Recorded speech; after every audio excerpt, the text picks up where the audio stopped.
Hi guys, this is Maria. Welcome back to my channel. So in this video I will have a little bit of everything. There will be some propagation of echeverias that I'm doing. I will do a quick unboxing, share some watering tips really quickly, and also clean up some clearance pots and plants. So I want to start with some new purchases from yesterday.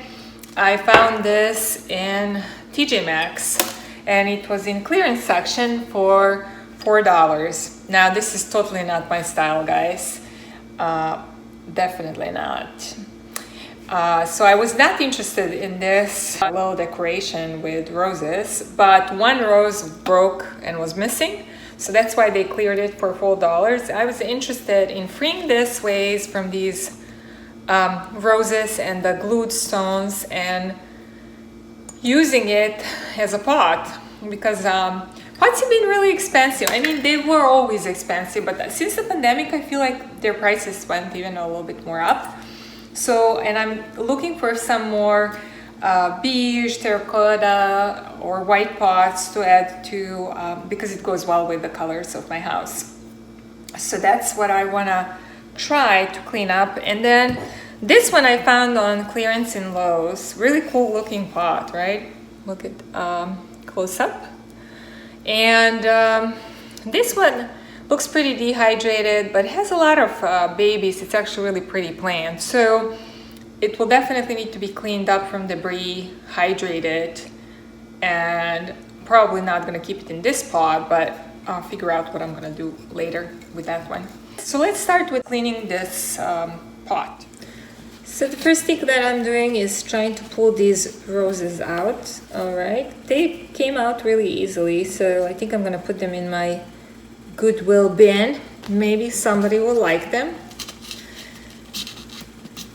There, I think there is sponge underneath or something, a styrofoam.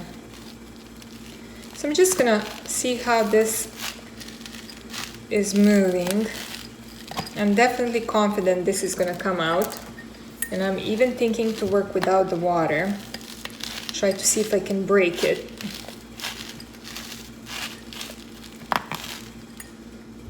With a knife. So I'm just going to try to crack.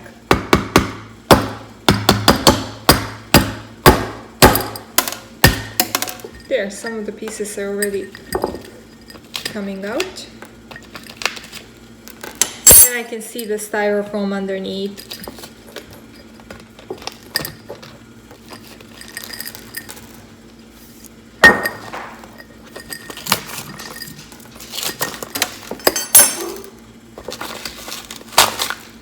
There is big chunk coming out, and then I'm gonna probably have to cut this styrofoam to get it out.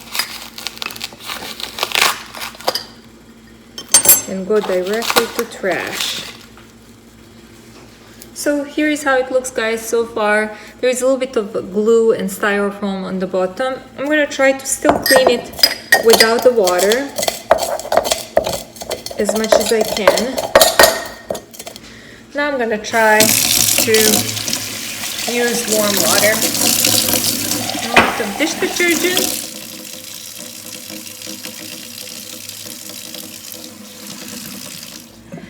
Guys, I have successfully cleaned it all up. It wasn't coming out, and I almost wanted to give up with a little bit of glue, thinking it's not gonna bother plants, but then I remembered I can try with this, and it worked out. Removed all the glue and the styrofoam. So this is all ready. So here is, guys, the grapto petalum of some kind that was in the other pot.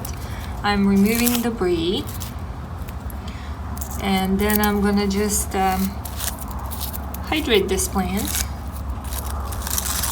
Has actually quite a bit nice growth here. There is like two little ones coming up. I don't know what it is. I don't like this soil mix that's in. I'm gonna try to break it apart a little bit.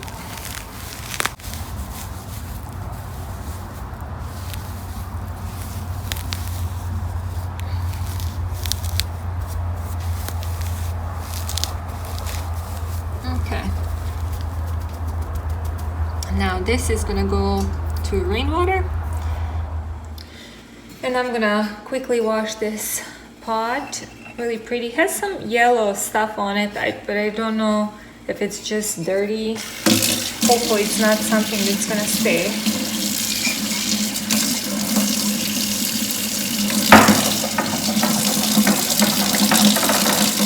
So I really love this pot.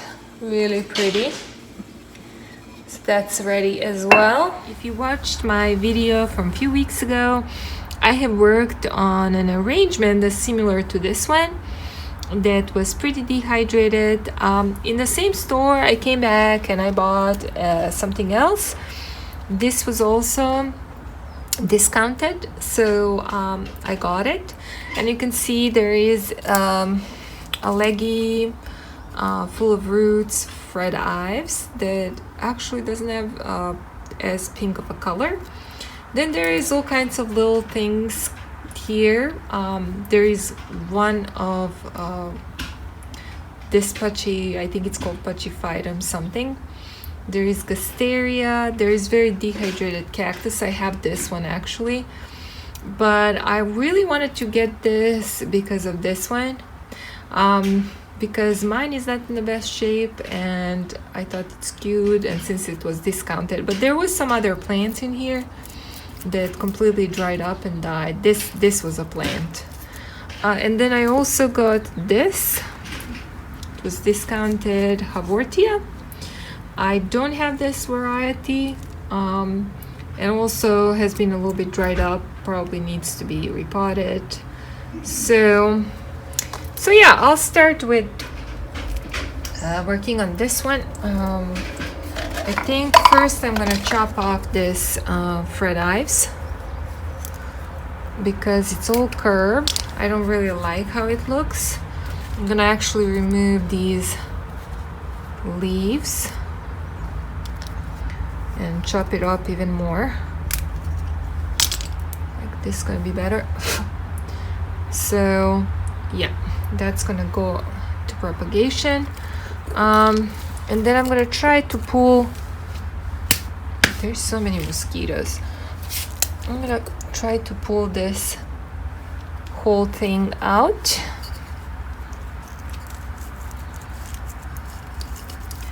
And then separate these. Oops, I broke this one. It's really fragile. Oh well, that's fine. It was kind of leggy.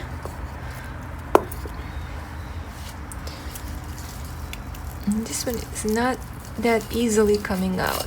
Oh, there it is. So as you can see, kind of root bound, dried up. I think this was that mimicry plant or something, but it's too dried up to recognize what it is, so I'm gonna throw away that. This one, I might just, it was a cutting. I might just tuck in the pot where I already have this plant. Just gonna tuck it in here. I think it's gonna look nice here.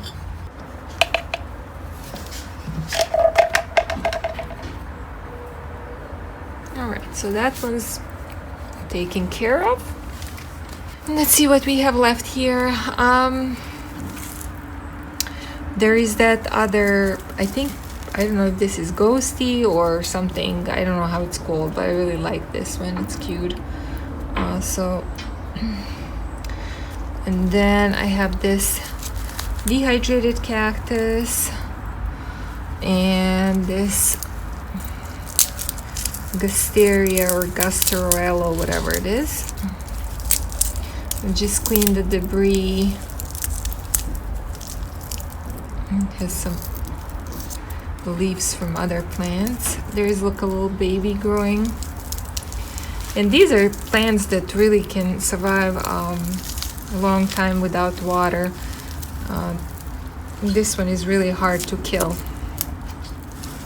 All right, so I'm gonna keep this plant together with my aloes and alvortias and one gasteria that I have. So I prepared this pot for it because I keep them all in like roundish black pots.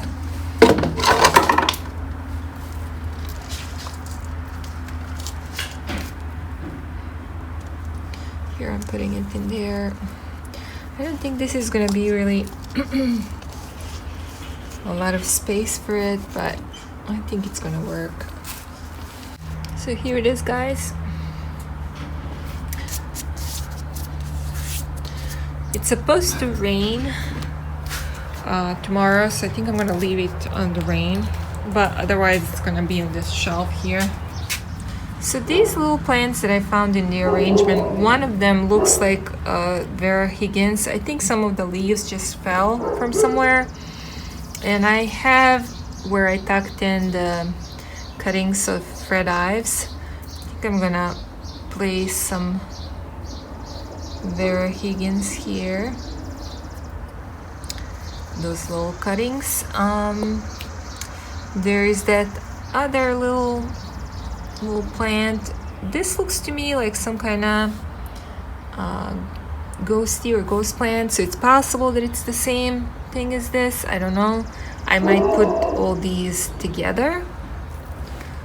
Alright, and then this one I'm just gonna place in a pot and have it hydrate really well.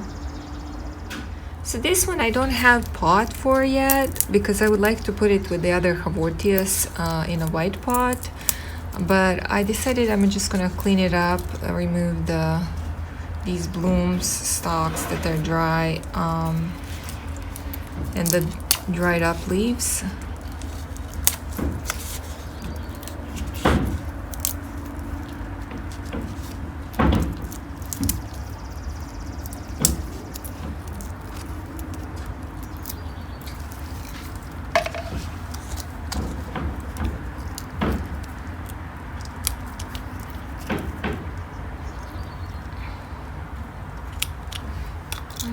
So that's a little bit better. And I'm gonna leave that one on the rain as well. Remove this and oh, look at the roots getting out of the pot. Definitely needs bigger pot. So my Fred Ives propagations from the 2 clearance arrangements that if you watch my past videos and this video, they all rooted. They're very firm. They rooted so quick, like a week and a half, I think. So they're all going really, really good. Pretty colors. Then new Hawortia has joined all of the other Hawortias in my bedroom on the windowsill. I crammed it in this white pot. I don't think it's too happy, but for now, I think that's how it's gonna be. I like them together. So here's my quick unboxing. I just received mail. So this is from Succulent, Eden, Michelle McCallan.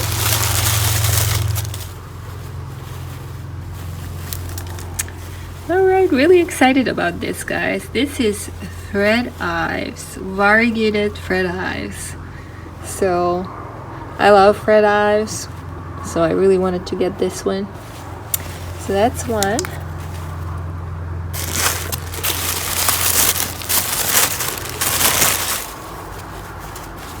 And this other one. This is the one that I lost, guys. I was so happy to find this nice size cluster. This is Mubina. I love when it gets more like reddish and pink. And I love variegation on this one. So it has like 1, 2, 3, 4 rosettes and then some really tiny ones here. Right? 2 more echeverias that I would like to propagate this summer. This one, not sure about the ID. Really pretty. And this is the one that I got from Sheena. I think it's called Onslow or something. Really nice compact look, a little bit of red or pink on the edges. So I'm gonna use my method with the thread, kind of going between the leaves. Kylo, go. And I think like here and there. All right, so this one I will have to definitely remove a few leaves just so it can root. I'm gonna certainly try to propagate from those leaves as well. And then this is what's left. These few leaves that were kind of drying on the bottom. I'm just gonna leave it like that, see what happens. And then let's do this other one.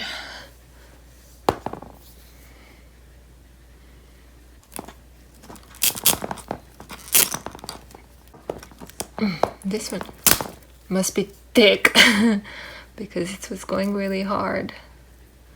There it is. So we're gonna remove a few leaves. There it is. I'm gonna let these, one more leaf. I'm gonna let these dry, these rosettes, so they can root faster. And then this one has a lot of leaves left. Just checking if there is some dried up that I'm gonna pull out.